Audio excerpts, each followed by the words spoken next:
మొదటిగా దేవుని నామానికి మహిమ కలిగిన గాక.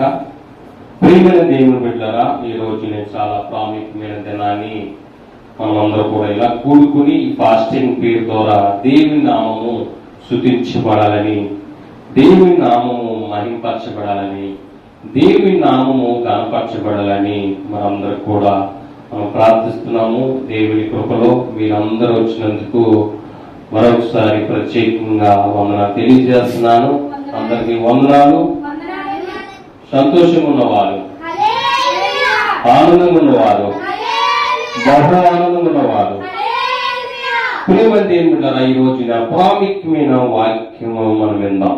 చాలా శ్రద్ధగా దేవుడు మనతో మాట్లాడుతున్న ప్రతి ఒక్క మాట విషయంలో, దేవుడు మన పట్ల చేసిన కార్యాల పట్ల, దేవుడు చేస్తున్న ప్రతి ఒక్క ప్రణాళిక పక్షాన్ని కొద్ది విషయాలు మనం ప్రభు నామంలో దేవుడి నామానికి మహిమకరంగా మనం చూద్దాము. చూడండి ప్రియమైన దేవుని, ఈ రోజున పరిశుద్ధ గ్రంథం నుంచి యోధా రాసిన పత్రిక మొదటి అధ్యాయము, యోధా రాసిన పత్రిక మొదటి అధ్యాయము 3వ వచనం నుంచి మనం చదివి ఉన్నాం. యోధా రాసిన పత్రిక ప్రకటన ముందు మొదటి అధ్యాయము, ఇది ఒకటే అధ్యాయం ఉంటుంది. 3వ వచనం, ప్రియులారా, మనకందరికీ కలిగే రక్షణ గురించి మీకు రాయవలనని విశేష శక్తి కలవాడినై ప్రయత్నింపబడి చుండగా, పరిశుద్ధులకు ఒకసారి అప్పగింపబడిన బోధ నిమిత్తము మీరు పోరాడవలనని మిమ్మల్ని వేడుకుంటూ మీకు రాయవలసిన వచ్చును. ఏలి అనగా కొందరు అహాస్యముగా జొరబడి ఉన్నారు. వారు భక్తిహీనులై మన దేవుని కృపను కామంతరత్వముకు దర్వీయంగా ఆపర్చున మన అద్వితీయ నాథుడును ప్రభువైన యేసు క్రీస్తును విసర్జించి చున్నారు. ఈ తీర్పు పొందుటకు వారు పూర్వము నుండే సూచింపబడి ఉన్నవారు. ప్రార్థన చేసుకుందాం. పరిశుద్ధులైన తండ్రి, మాకు కావలసిన ఆత్మీయ ఆహారము మాకు దయచేసి మీ పరిశుద్ధాత్మ శక్తితో నింపండి, సహాయం చేయండి ప్రభా. మాకు కావలసిన ఈ పరిశుద్ధమైన మాటల ద్వారా మా ఆత్మీయ జీవితంలో తండ్రి, ఇలాగ లైవ్ లో చూస్తున్న ప్రతి ఒక్కరి జీవితంలో గొప్ప అద్భుత క్రియలు, సూసి క్రియలు నాయన జరుగుతున్న మేలు విషయంలో, అన్ని విషయంలో, అలాగే మీ ఆత్మీయమైన ఆహారం కూడా వారిని పక్షాన్ని కూడా మీరు సహాయం చేయమని, మహిమ ఘనత ప్రభావం మీరే పొందమని యేసుక్రీస్తు నామములో అడిగి వేడుకుంటున్నాం తండ్రి, ఆమేన్. ఈ రోజున చక్కని అంశం విషయంలో ప్రభు చెప్తున్నాడు. గట్టిగా చూడండి, యోధా రాసిన పత్రికలో మొదటి అధ్యాయం 3వ వచనంలో, ప్రియులారా, మనకందరికి కలిగిన రక్షణ గురించిన విశేష శక్తి గలవాడనై ప్రయత్నపడుచుండగా, పరిశుద్ధులకు ఒక్కసారి అప్పగింపబడిన బోధ నిమిత్తము మీరు పోరాడవలనని మిమ్మును వేడుకొనుచు మీకు రాయవలసి వచ్చెను. చూడండి, ఇక్కడ ఈ రోజు చక్కని అంశము, విశ్వాసములో స్థిరంగా ఉండండి, విశ్వాసంలో స్థిరంగా ఉండాలంట. దేవుడిచ్చిన వాక్యము, దేవుడు ఆత్మీయ యొక్క ఆహారం మనకి ఇచ్చినప్పుడు చాలా మంది దేవుని పట్ల, దేవుని వాక్యం పట్ల చాలా చాలా నిర్లక్ష్యంగా కనబడుతున్నారు. అయితే విశ్వాసము స్థిరంగా ఉండవలసిందని వాక్యం బోధిస్తూ ప్రతి ఒక్కరూ ఆత్మీయ జీవితంలో బలపడేవారుగా దేవుడు మాటలు తెలియజేస్తున్నాడు. ప్రియమైన దేవుని గల చూడండి, యోధా రాసిన పత్రికలో మనం చూస్తే చాలా దేవుని ప్రేమ నిలిచి ఉందని కనపడుతుంది. గాలి చేత ఇటు అటు కొట్టుకుపోయిన వారు నిరుజంగా మేఘములో ఉన్నారని తెలుస్తుంది. ఆత్మీయ జీవితంలో స్పిరిచువల్ గా ఎలాగైతే ఉండాలో యోధా రాశారండి. చూడండి, ఆ మాట చూస్తే 4వ వచనంలో అందరూ చూడండి, 4వ వచనం అందులోనే, యాభై అనగా కొందరు రహస్యముగా జొరబడి ఉన్నారు, వారు భక్తిహీనులై మన దేవుని కృపను కామతృత్వములను దుర్వినియోగము పరచుచు అద్వితీయ నాథుడును మన అద్వితీయ నాథుడును ప్రభువైన యేసుక్రీస్తును విసర్జించుచున్నారు. ఈ తీర్పు పొందుటకు వారు పూర్వమందే సూచింపబడిన వారు. దేవుని సోదరుని చెప్పారు. హల్లెలూయా. భయంకరమైన దేవుడు ఏర్పరచుకున్న జనసమూహంలో మనం చూస్తే నోవహు కాలం కానీ, సొదొమ గొమొర పట్టణంలో కానీ, అలాగే ఇశ్రాయేలులో కూడా భయంకరమైన వ్యభిచారులు కూడా అక్కడ కనపడుతున్నారు. భయంకరమైన పాపం చేసిన వారు కనపడుతున్నారు. దేవుడు చెప్తా వస్తున్నాడు ఏమనంటే, విశ్వాసమందు స్థిరంగా ఉండండి, మీ విశ్వాసంలో స్థిరంగా ఉండండి. దేవుడు మీ పట్ల, దేవుడు చేసిన కార్యాల పట్ల, దేవుడు మీకు ఇచ్చిన చక్కని ఆతిథ్యం పక్షాన్ని బట్టి ప్రభు చెప్తున్నాడు. ఈ రోజు నీ సంతతి ఎంతో ఆశీర్వదించబడిందంటే అది దేవుడి కృప. నువ్వెంతో బ్లెస్ అవుతున్నావు అంటే దేవుడి కృప. సంపూర్ణ ఆరోగ్యంతో ఉన్నారంటే అది కేవలము దేవుని యొక్క కృపని. మరి మానవుడు ఎంత నెగ్లెక్టేషన్ చేస్తాడంటే ఆ దినాలే కాదు, ఇప్పుడు వరకు కూడా దేవుని వాక్యంలో చాలా మంది ఆత్మీయ జీవితంలోంచి త్రొట్టెళ్ళిపోతున్నారు. ప్రియమైన దేవుడు, అందుకనే ప్రభు వాక్యం సెలవిస్తున్న ప్రకారం చూస్తే 5వ వచనంలో కూడా చాలా సంగతులు తెలియజేస్తున్నాడు. 5వ వచనం కూడా మనం చూసినప్పుడు ప్రభు వాక్యం సెలవిస్తుంది. ప్రియమైన దేవుడారా, ఈ సంగతులన్నీ మీరు ముందుటనే ఎరిగి ఉన్నను. నేను మీకు జ్ఞాపకము చేయగోరుచున్నది ఏమనగా, ప్రభువు ఐగుప్తుల నుండి ప్రజలను రక్షించినను వారిలో నమ్మకపోయి వారిని తర్వాత నాశనము చేసిను. చూడండి, ఎంతో ఎంతో ప్రేమించి నీ యొక్క బానిసత్వం నుంచి విడుదల చేసిన దేవుని పట్ల వారికి ఏం లేదంట, నమ్మకము లేదంట.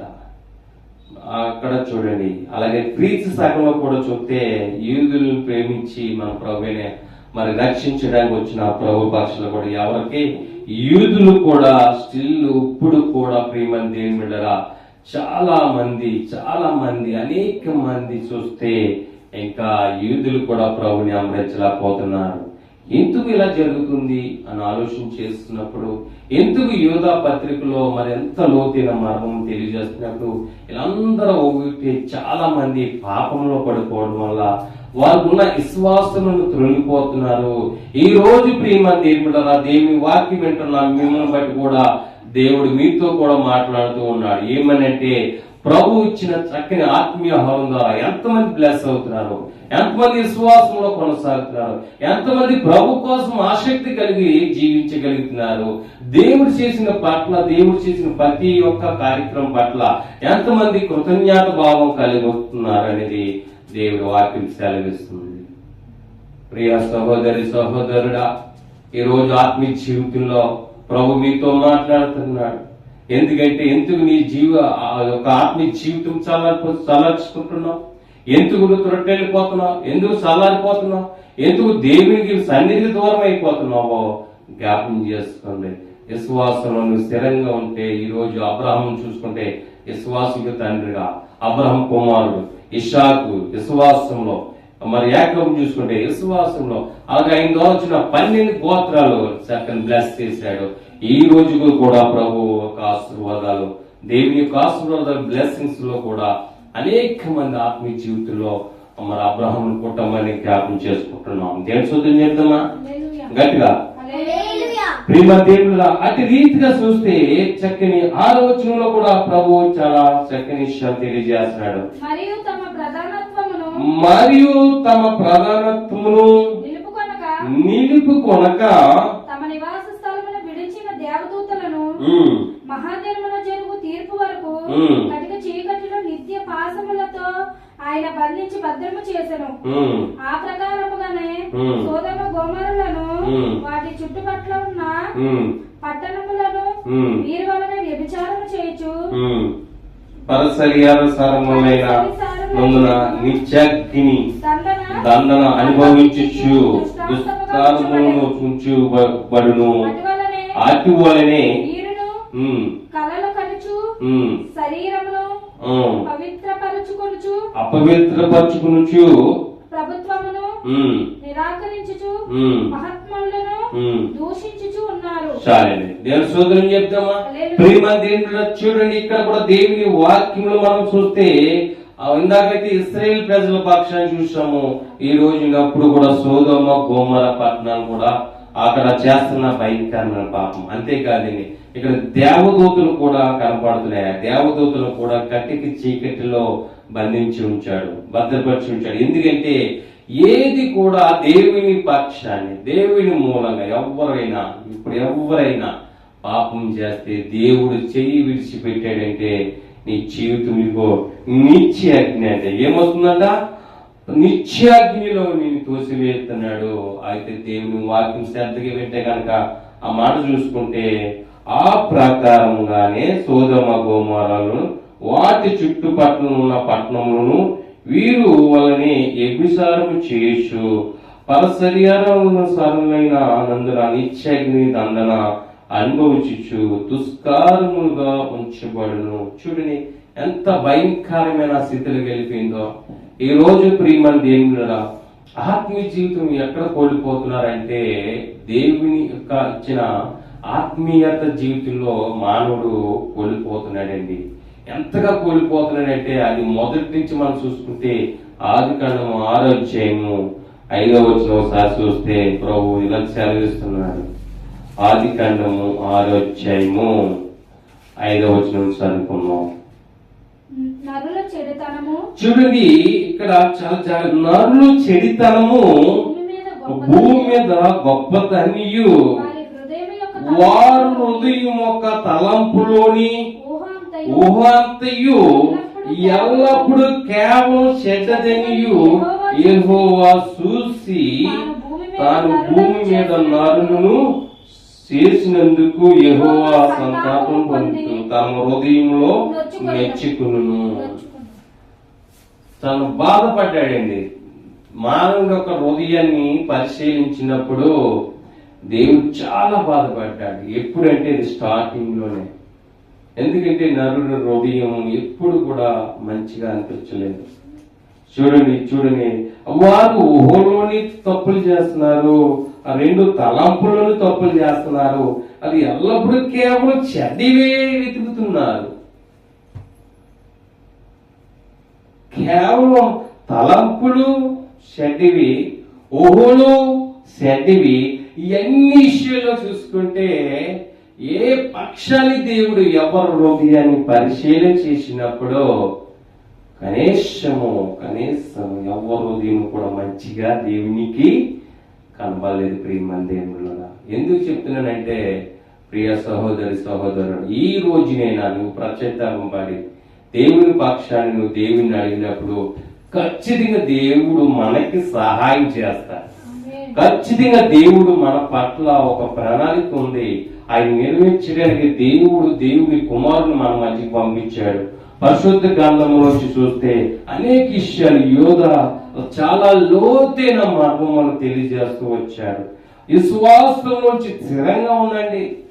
ఆయన చెప్తూ వచ్చాడు, తండ్రి అయిన దేవుని ప్రేమని మీరు పొందుకోండి, మరి దేవుని ప్రేమలో మీరు నిలిచి ఉండండి. యోధా పత్రికలో మనం చూస్తున్నాం. అయితే ప్రియమైన దేవుడురా, ఈ రోజున మానవ జీవితంలో ప్రతి ఒక్క మానవుడు, ప్రతి ఒక్కరు కూడా తన ఊహలో కానీ తలంపులో కానీ ఒక గాలి చేసేవారుగా కనపడుతున్నారు. కానీ దేవునికి మేలుకరంగా ఎవరి హృదయము కనపడలేదంట. ప్రియమైన దేవుడు, అటు రీతిగా ఉన్న వారి పక్షాన్ని ప్రభు ఇంకా కొద్ది మాట చూస్తే 9వ యోధ రాసిన పత్రికలో మొదటి అధ్యాయం 9వ వచనంలో కూడా మనం చూద్దాం. యోధ పత్రిక మొదటి అధ్యాయం 9వ వచనం. అయితే ప్రధాన దూత అయిన మిఖాయేలు అపవాదితో వాదించుచు మోషే యొక్క శరీరమును గూర్చి తర్కించినప్పుడు దూషించి తీర్పు తీర్చి తెగింప ప్రభువు నిన్ను గద్దించును గాక అని మీరైతే తాము గ్రహింపని విషయములను గూర్చి దూషించును అరై వివేక శూన్యము కలమగు మృగముల వలె వేటిని స్వాభావికముగా ఎరుగుదురో వాటి వలన తమను తాము నాశనము చేసుకొని. చూడండి, దేవుని స్తోత్రం చెప్పండి. మిఖాయేలు మరి అపవాదితో పోరాటం చేస్తూ దేవుడు అప్పగించిన పనిని యథార్థంగా చేస్తూ మేకేల్ దూత మరి చేస్తుంది. సాతాను అన్ని విషయాల్లో ఈ ఒక్క వాక్యంలో దేవదూతల్ని బంధించినట్టు కనబడుతుంది. రెండోది మేకేల్ దూతకు పైన అప్పగించినట్టుగా మన మీద పోతున్న అపవాది పక్షాన్ని మరి ఎదిరించి పోరాడినట్టుగా. అలాగే మోషే చూస్తే మోషే శరీర విషయంలో కూడా మోషే యొక్క శరీరం గురించిన దర్శించినప్పుడు, దూషించినప్పుడు, తీర్పు తగ్గించినప్పుడు ప్రభు నిమిత్తం గర్తించినట్ట దేవుడు సోదర. అయితే ఈ రోజు ఏం చెప్పబోతున్నాం అంటే నీ విశ్వాసం ఎలా ఉంది? స్థిరంగా ఉంటుందా? అంతలో గంటలో ఉండి గంటలో మాయమైపోతుందా? చూడండి, మీరే పరీక్షించుకోండి. నేనేమి ప్రశ్న లేని కానీ మీకు, ఎందుకంటే నీ స్థిరమైన విశ్వాసం నువ్వు కలిగి ఉంటే ఖచ్చితంగా దేవుడు నీకు సహాయం చేస్తాడు. ఎంతగా చేస్తాడంటే దేవుడు యోగుని ఎంతగా ఆలోచన చేశాడంటే అపవాది ఎన్ని రూపాల్లో శోధించిన, అపవాది తనకున్నదంతా తీసివేసిన తన విశ్వాసం నుంచి కోల్పోలేదండి. ప్రియ సహోదరి సహోదరుడా, దేవుని ఆత్మీయ యొక్క జీవితంలో మీరు ఏమాత్రము చూడండి, చూసినప్పుడు మీ హృదయాలు చెడ్డగా కనపడుతున్నాయి, కానీ దేవుడు అనుగ్రహించిన మహిమని మానవుడు పొందుకోలేకపోతున్నాడంట. అలాగే గల్తీలు రాసిన పత్రికలో కూడా చూస్తే 2:4 మనలను దాసులుగా చేసుకోవాలని క్రీస్తు యేసు వలన మనకు కలిగిన మన స్వతంత్రమును చూసుటకు రహస్యంగా తేబడి దొంగతనంగా ప్రవేశించిన కపట సహోదరుల వలె జరిగినది. చూడండి, ఎవరైనా ప్రియమైన దేవుళ్ళైనా ఇక్కడ చాలా స్వతంత్రులుగా మన దేవాది దేవుడు మనం కలిగి ఉంటే ఖచ్చితంగా ఎవరో ఒక సహాయము, ఏ యొక్క అపవాది శోధించినా, ఎవరు శోధించినా మనల్ని పక్షాన్ని మనం కాపాడుకునే వాడిగా ఉండాలి. చూడండి, ఆ మాట మరొక మాట చూస్తే పేతురు గారు రాసిన 2వ పత్రికలో 2:1 మరియు అబద్ధ ప్రవక్తలు ప్రజల్లో ఉండిరి, అటువలనే మీలో అబద్ధ బోధలు ఉందురు, మీరు తమను కొనిన ప్రభువును కూడా విసర్జించు తమకు తామే శీఘ్రంగా నాశనము కలిగి చేసుకుని నాశనకరంగా భిన్న ప్రేమను రహస్యంగా బోధించున్నారు అన్నాడు. చూడండి, చాలా మంది ఇక్కడ చూశాను, మనం కూడా యోధాగంలో రహస్యంగా అన్ని విషయాల్లో చాలా మంది రహస్యమైన పనులు, రహస్యమైన కార్యాలు 4 ఉంటాయి. ఎలాగనగా కొందరు రహస్యంగా జోడబడి ఉన్నారని వారు అబద్ధ బోధికుల కోసం తెలియజేశాడు. అలాగే పేతురు గారి విషయంలో మనం తెలియజేశాడు. అలాగే ఈ రహస్య జీవితంలో ఉన్న వారి పక్షాన్ని ప్రియ సహోదరి సహోదరుడా, ఈ రోజు ఒక మాట మీకు తెలియజేయాలని ఆశపడుతున్నాను. నీ రహస్య జీవితంలో నీ రహస్యాలు ఇంకా క్రైస్తవుని చెప్పుకుంటూ, విశ్వాసంలో ఉంటూ నేను క్రైస్తవుని చెప్పుకుంటూ రహస్యాలు నీలో ఉన్నాయేమో ఈరోజు ప్రభు మీతో మాట్లాడుతున్నాడు. ఎందుకంటే దేవుడికి అసహ్యమైన కార్యాలు చేసిన వారే రహస్యంగా ఉంటారంట. అందుకనే ప్రియులరా, దేవుని వాక్యం చాలా జాగ్రత్తగా తెలియజేస్తున్న మాటలు మనం చూస్తున్నప్పుడు ఆ ప్రతిదీ కూడా దేవుడు మన, అలాగే గల్తీలు రాసిన 5:11 సహోదరుల మీరు స్వతంత్రులుగా ఉండటానికి పిలువబడితిరి, అయితే ఒక మాట ఆ స్వతంత్రము శరీర క్రియని హేతు చేసుకొనక ప్రేమ కలిగిన వారైతే ఒకరినొకడు దాసుడై ఉండండి అంటున్నాడు. దేవుని స్తోత్రం చెప్తామా? ఎందుకంటే నీ రహస్య కార్యక్రమాలు ఉన్నాయంటే నువ్వు ఎవరితో ఉండలేవు. యువత చాలా చక్కని మర్మం తెలియజేశాడు. ప్రేమతో ఉండండి, విశ్వాసంలో స్థిరంగా ఉండండి, దేవుడి ప్రేమ కలిగి ఉండండి అని ఈ యొక్క పత్రికలో జ్ఞాపకం చేస్తున్నాడు. అయితే ఈ యొక్క రహస్య జీవితాలు ఎవరికైతే ఉన్నాయో వారు ఒకరినొకరు ప్రేమతో ఉండలేరు, ఒకరినొకరు కలుపుకోలేరు, ఒకరితో ఒక సహవాసం చేయలేరు, అలాగే దేవుడితో కూడా సహవాసము చేయలేరు. అలాగే అనేక మంది ప్రియమైన దేవుడురా దేవుని వాక్యం నుంచి త్రొట్టెళ్ళిపోతున్నారు. దేవుడు ఏర్పరిచిన చక్కని ప్రణాళికకి దూరమైపోతున్నారు. దేవుడిచ్చిన కృప, దేవుడు అనుగ్రహించిన చక్కని మరి యొక్క ఆశీర్వాదాలు, బ్లెస్సింగ్స్ మరి ఎవరు పొందుకోలేకపోతున్నారంట. నేను వచ్చి మరొక మెసేజ్ లో మీకు విషయం చెప్తాం. క్రైస్తవ జీవితంలో ఎంతమంది బ్లెస్ అయ్యారని ఒక సర్వేలు మనం చూసినప్పుడు మరి 20% మందే ఒక దేవుడు అనుగ్రహించిన ఆ కొన్ని బ్లెస్సింగ్స్ పొందుకోగలుగుతున్నారు. 80% ప్రపంచవ్యాప్తంగా 80% చాలా మంది దేవుడు అనుగ్రహించిన బ్లెస్సింగ్స్ పొందుకోలేకపోతున్నారంట. ఆ వచ్చే యొక్క మెసేజ్ లో మీకు తెలియజేస్తాను. ప్రియమందిరుల ఈ రోజు యోధా పత్రికలో యోధా రాసిన ప్రతి ఒక్క మాట మనం జ్ఞాపం చేసుకున్నప్పుడు ప్రభు మనతో మాట్లాడతారు. అనేక మంది అబద్ధ ప్రవక్తల ద్వారా తొట్టెళ్ళిపోతున్నారు. అనేక మంది లోకంలో పడి పాపంతో మరి లోక సంబంధాలతో తొట్టెళ్ళిపోతున్నారు. అనేక మంది క్రైస్తవ జీవితం అని చెప్పుకుంటూ ఆ మందిరాల్లో కూడా ఉండి రహస్య జీవితాలు నడుపుతున్నారు. ఇలాంటి వారి పక్షాన్ని దేవుడు ఏమంటాడంటే ఒక మాట 7వ వచనంలో మనం చూస్తే ఆయన ఇంకా జ్ఞాపం చేస్తున్నాడు. అది భయంకరమైన పరశరీరము సారులైన నందున నిత్యగ్ని దండను అనుభవించు దుష్కారము ఉంచబడినట. ఏం చేస్తున్నాడట? భయంకరమైన శిక్ష ఉందంట. అది నిత్యాగ్ని అంట.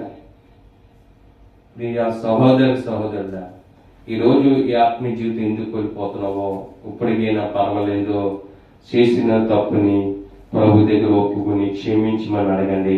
ప్రభు ఖచ్చితంగా మన పట్ల గొప్ప కార్యం చేయడానికి ఆయన సిద్ధంగా ఉన్నాడు. ప్రభు మరొక మాట మనం చూసినప్పుడు జ్ఞాపం చేసుకున్నప్పుడు పరిశుద్ధాత్మ శక్తిలో చూడండి మరొక మాట ఆ పేతురు గారు రాసిన 2వ పత్రిక 2వ అధ్యాయం 5వ వచనంలో, మరియు ఆయన పూర్వకాలం ముందు ఉన్న లోకమును ఇడిచిపెట్టక భక్తిహీనుల సమూహం మీదికి జలప్రలయము రప్పించినప్పుడు నీతిని ప్రకటించిన నోవాబును మరి 7 కాపాడు. నోవాబుతో కాక మరొక 7 దేవుడు కాపాడును అన్నాడు. ఎందుకంటే ఈ రోజు నోవాబు కుటుంబమే అక్కడ పూర్వ కాలంలో ఆ దినాన్ని చూస్తే దేవునికి ఇష్టంగా ఉంది. ఈ రోజులో చాలా మంది దేవునికి ఇష్టంగా లేకపోతున్నారు. 80% సర్వేలో క్రైస్తవ జీవితంలో వెళ్ళిపోతున్నారు. ప్రపంచవ్యాప్తంగా దేవుడు కోరుకున్న ప్రతి ఒక్క మానవుడి పట్ల దేవుడు గొప్ప కార్యం పట్ల దేవుడు సెలవు చేస్తున్న ప్రకారం చూస్తే దేవుడు ఎంతగా మీ మీద అందరి మీద కూడా దేవుడు పెట్టుకున్న మంచి ప్రణాళికల్ని ఈ అపవాది ఎంత భయంకరంగా తీసివేస్తున్నాడు చూడండి. అలాగే చూడండి ఇదే మాటలో చూస్తే మనం దేవుని వాక్యంలో 16వ వచనం కూడా చదివినప్పుడు చూద్దాం. యోధా పత్రిక 16వ వచనం చదువుతాను. యోధా పత్రిక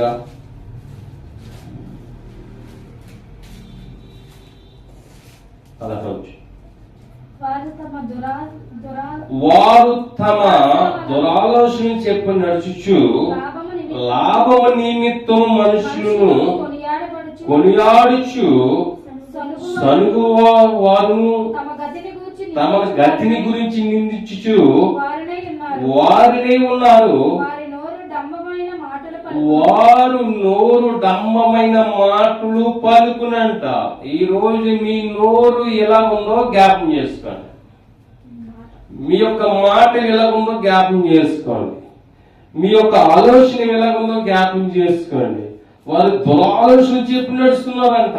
లాభసాటిగానండి. ఏదో మీ యొక్క మోసకరంగా దురాలోచన చెప్పిన లాభం ఏమైనా ఉంటుందా? ఒకవేళ లాభం వచ్చిందనుకోండి, రోజు నీ దగ్గర నుంచి తీసివేస్తాడు. ఈ రోజు ఉండొచ్చు అన్యంగా, రేపు నీ దగ్గర నుంచి అది తీసివేస్తాడు. చూడండి, వారు చాలా చక్కగా మాట్లాడుతున్నారు. వారు తమ దురాలోచన చెప్పి నడుచుచు లాభం నిమిత్తం మనుషులను కొనియాడుచుచు లాభం చెప్పునంట సొనుగుతున్నారంట. తమ గతిని గురించి నిందిస్తున్నారంట. ఏమొస్తుందండి? దేవునికి వ్యతిరేకంగా ఏ కార్యక్రమం చేసినా దేవుడు తీసేస్తాడు. వ్యతిరేకమైన పనిని ఎవరు చేసినా దేవుడు తీసివేస్తాడు. అందుకనే ప్రభు వాక్యం సెలవుస్తుంది. యోధా పత్రికలో ఇది బోధించడానికి 2-3 వచనాలు ఒక్కొక్క 2-3 గంటలు ఒక్కొక్క రోజు కూడా చెప్పొచ్చు. అయితే ప్రియ సహోదరుడా, ఈ రోజు దేవుని ఒక వాక్యం విన్న మీరు విశ్వాసము స్థిరంగా ఉండమని ప్రభుకు అడుగుతున్నాడు. మరి నీ విశ్వాసం ఎలా ఉంది? మీ ఆత్మీయ జీవితం ఎలా ఉంది? స్పిరిచువల్ ఎలా ఉంది?